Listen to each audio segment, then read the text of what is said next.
নমস্কার বন্ধুরা, টুনি রান্নাঘরে নতুন আরেকটি ব্লগে আপনাদের সবাইকে স্বাগত জানিয়ে আজকে রান্নার ভিডিও শুরু করছি। আজকে আমি আপনাদেরকে তৈরি করে দেখাবো পুরানো দিনের একটা সাবেকি রান্না। আজকে রান্না করব দুধ কাতল। সবাই তো আমরা দই কাতল, কাতল মাছের ভোনা ঝোল খেয়েই থাকি, মানে দুধ কাতলটা কিন্তু ওরকমভাবে খাওয়া হয় না। তা আজকে আমি তৈরি করব দুধ কাতল। আর দুধ কাতল তৈরি করতে কী কী লাগছে আপনাদেরকে একটু দেখি। কাতল মাছ, গোলমরিচের গুঁড়া, এলাচ দারচিনি থেতো করা, লাল মরিচের গুঁড়া, 1.5 চামচ ময়দা, স্বাদ মতো লবণ, ঘি, দুধ। প্রথমে চুলার জালটা ধরিয়ে নেব।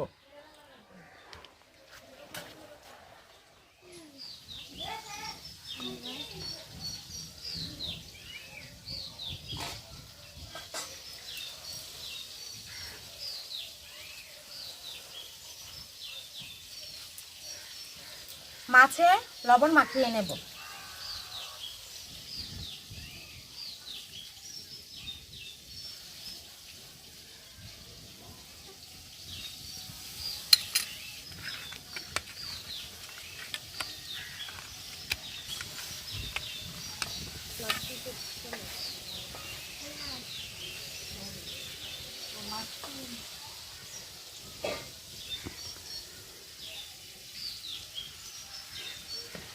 কড়াই গরম হয়ে গেছে, এখন দিয়ে দেব ঘি। ঘির থেকেও ভালো হয় যদি মাখনটা দেওয়া যায়, তো মাখন তো নাই, তো ঘি ব্যবহার করতেছি।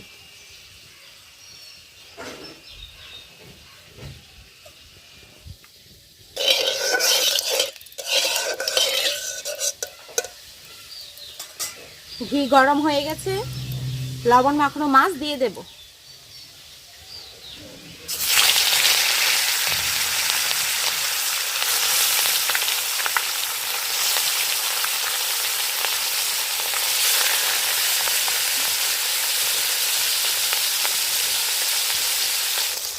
মাছের এক পিঠ ভাজা হয়ে গেছে, অপর পিঠ উল্টে দেব।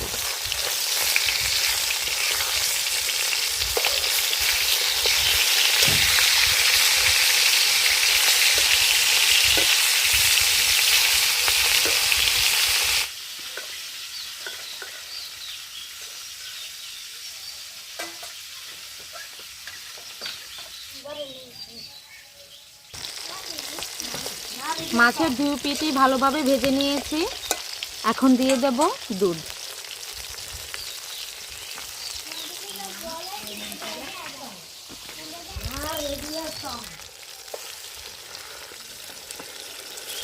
দুধ কাতলের প্রধানীয়টাই হচ্ছে দুধ, আর দুধটা গায়ের দুধই ব্যবহার করতে হবে, পাউডার দুধ না। গরুর দুধটা দিলে দুধ কাতলটা খেতে অনেক স্বাদ, খুব ভালো লাগে। এখানে প্রায় আমি 1 পার মতো দুধ ব্যবহার করছি, 1 পার থেকে একটু বেশিই হবে। দুধটা দিয়ে আমি প্রায় 5-7 মিনিট জাল করব।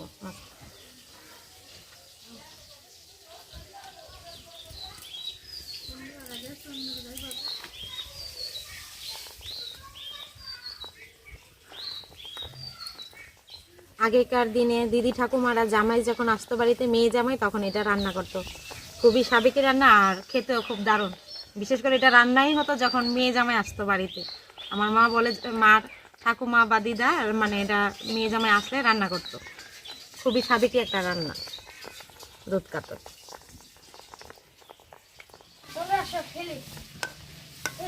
দুধ দিয়ে কাতল মাছটা আমি 5-7 মিনিট জাল করে এনেছি। এখন মশলাগুলা একে একে দিয়ে দেব।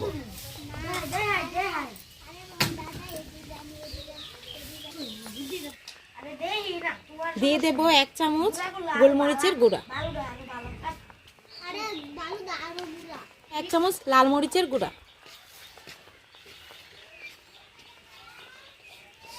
দিয়ে দেব থেতো করা এলাচ দারচিনি, স্বাদ মতো লবণ,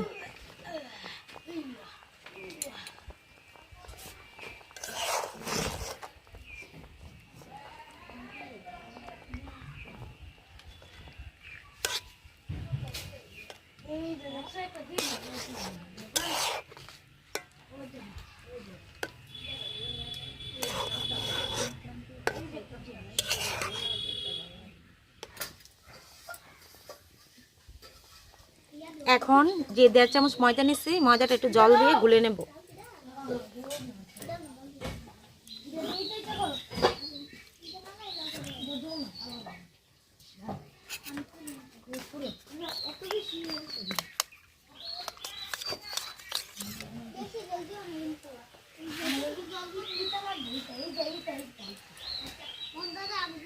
ময়দাটা মাছে দিয়ে দিই।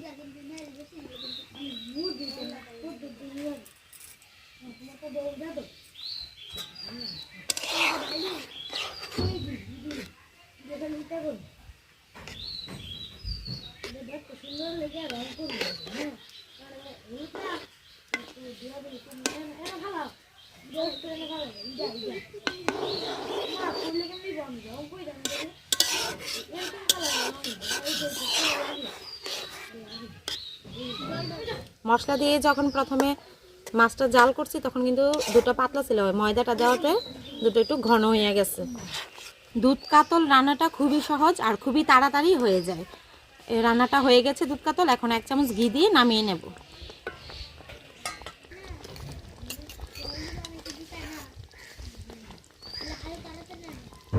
আর দুধ কাতলটা আমি সম্পূর্ণ ঘি দিয়েই রান্না করছি।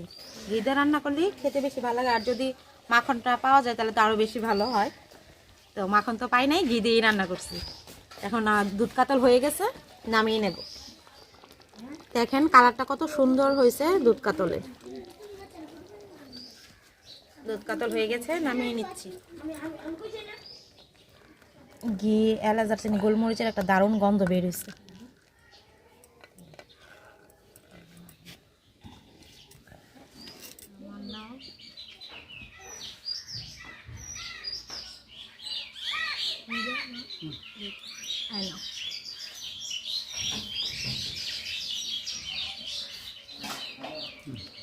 দুধ কাতল রান্না হয়ে গেছে। তো আপনার দাদা বলতেছিল পোলাও রান্না করার জন্য, তো পোলাওটাও রান্না করে নিচ্ছি। কারণ দুধ কাতলটা পোলাওটা খাইতে বেশি ভালো লাগে, ভাতের সাথেও ভালো লাগে, কিন্তু পোলাওর সাথে না একটু বেশি ভালো লাগে।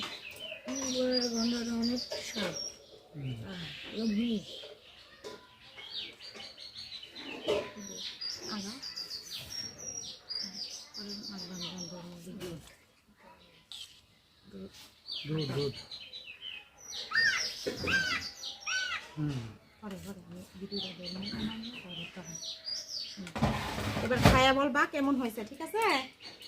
ওকে। এই হচ্ছে দুধ কাতল, খায়া বলো কেমন হয়েছে। দেখাই মাছটা, দেখাই। আও একদম নরম, মানে পোলাও দিয়ে দুধ কাতল আর সাদা ভাত দিয়েও হয়। তো আমি পোলাওটা একটু পছন্দ করি, তাই আজকে বললাম যে পোলাও রান্না করে ফেলো। তো দুধ কাতল দেখি খেয়ে আজকে, আগে মাছটা দেখি। ও একদম নরম, দেখি খেয়ে।